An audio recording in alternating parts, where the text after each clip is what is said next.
Hey, hello. So a couple of days ago, I was running some errands, and instead of listening to music or something, like a well-adjusted human being, I was listening to ProAV interview the technical sales director of Blackmagic Design. Anyway, it was mostly targeted around the new Ursa Cine cameras, the Pixis, and the future implementation of B-RAW in Sony cameras. However, when it came to the Q&A portion of the interview, this little moment caught my attention. The only thing that really prevents us at the moment from moving our cameras fleet to Blackmagic Design is autofocus.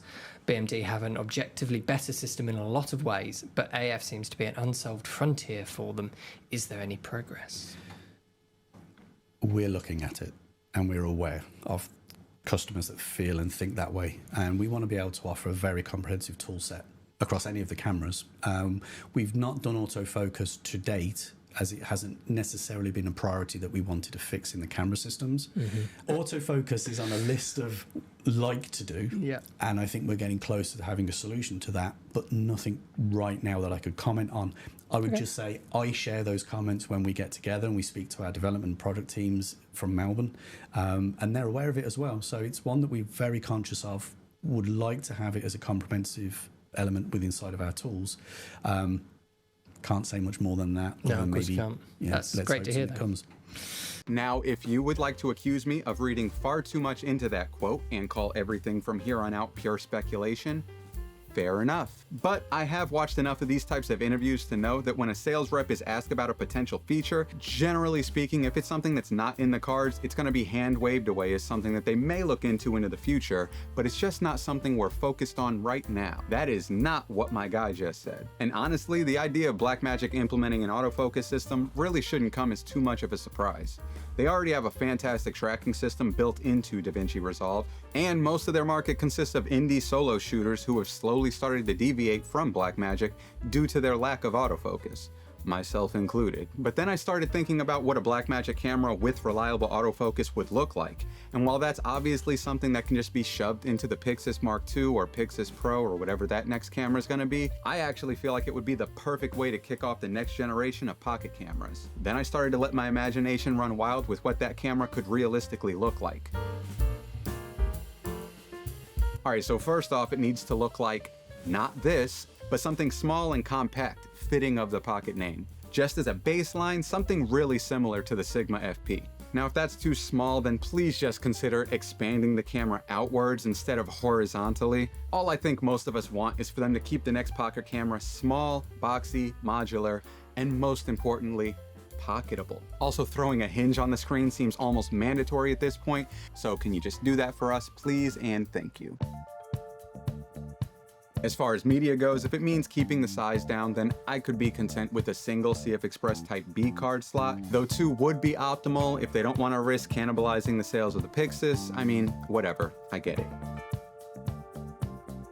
Now, with the size being what it is, the I/O is gonna have to take a bit of a hit here, but for a camera like this, I think we could get away with something like a 3.5mm microphone jack, a headphone jack, and instead of torturing us with a micro HDMI port, can you just give us 2 USB-C ports? That way it allows the flexibility of recording to an SSD, potentially powering the camera, but most importantly for Blackmagic, making it compatible with the Pixis monitor would, 1, be another reason to sell more of those Pixis monitors, but 2, being able to rig this camera up and having that camera control feature would come in so clutch. Now, I do get that a lot of people are going to be against the idea of being forced into a proprietary monitor, but from a business perspective, I mean, it just makes sense. But since this is a made-up camera anyway, let's just say we can fit a full-size HDMI port on there.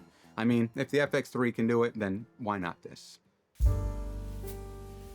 So as far as the sensor goes, the only thing that I could see making sense in keeping the cost down is to once again reuse the IMX410 full frame sensor that's in the Pixis and that not pocket 6K. Now, while I would personally love a higher performing Super 35 size sensor, I honestly feel like the marketing is won out at this point. And in the prosumer space, if your camera isn't full frame, you're gonna lose out on too many potential customers for something like this to be economically viable.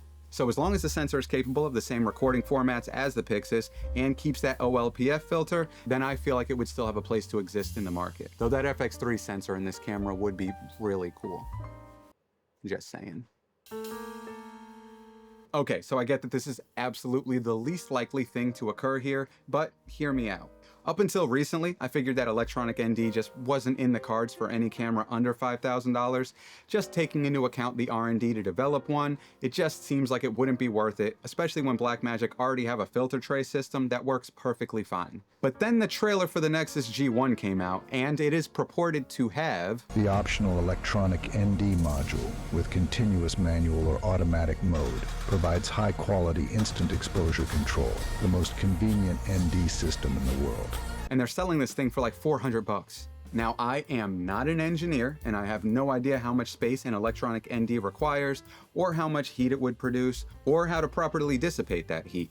However, I do now know that there are third-party manufacturers selling these things to independent parties, which means that this thing is available to be scooped up at incredibly affordable prices. Now, to me, all signs point to electronic ND being the next major step as far as camera technology trickling down into the mirrorless space, and Blackmagic are known to be innovators and boundary pushers as far as the democratization of gear. But honestly, I expect to see a company like Lumix offering this in a compact camera before Blackmagic, or any other company for that matter, simply because Blackmagic doesn't have a very good track record of creating hardware that's both slim and efficient, so it's probably not going to happen in the next iteration of pocket cameras. But watch out for that Pixis Mark II. I'm telling you, it's coming.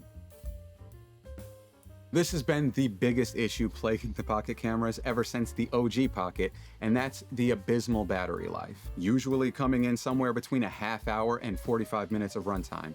And that's just not going to cut it in 2025. Now, once again, I am not an engineer, and I do know that the power draw of a camera like this is going to be higher when operating, especially using a codec like BRAW over something like an H.265 codec, but all I'm asking for is over an hour of runtime. 90 minutes would be just splendid. Also, while we're on the topic, can you guys give us an H.265 option as well? Having to shoot everything in BRAW is extremely limiting and complete overkill most of the time. Now, one thing I think they could do to increase the battery life is, instead of the usual horrendous and bulky battery grip that they've been using with their older generation of pocket cameras, is to do something like Dark Power Laboratory did for the Sigma FP, where you essentially turn the handle into a battery grip compatible with Sony NPF batteries. I don't know if you guys have noticed this or not yet, but I really like the Sigma FP. It actually feels like the spiritual successor to the original pocket cameras. I just don't like all the headaches that come with using a Sigma FP. Alright, so as far as price goes, I feel like with the END, $2,500 would make this thing an instant buy for so many people out there. Otherwise, if they can't do the electronic ND, then $2,000 for a less capable cinema camera 6K sounds reasonable to me. Once you start pushing the prices higher, it kind of stops making sense. Anyway, those are some of the things that I would like to see in a future pocket camera. I don't know if any of these things are feasible or unreasonable, but I'm sure you guys will let me know. I just personally think that this would make an awesome everyday use camera that also functions perfectly as like a B cam or a crash cam to the higher end Blackmagic cameras. But I don't know, those are my thoughts. What do you guys want to see in a future iteration of the pocket cameras? Or if you think that maybe they should just drop the pocket camera lineup in general and strictly go with professional grade cinema cameras from here on out. I legitimately don't know what the people want at this point, so feel free to let me know because I'm genuinely curious. Anyway, also feel free to do the button things, and I'll see you guys next time. Farewell, friends.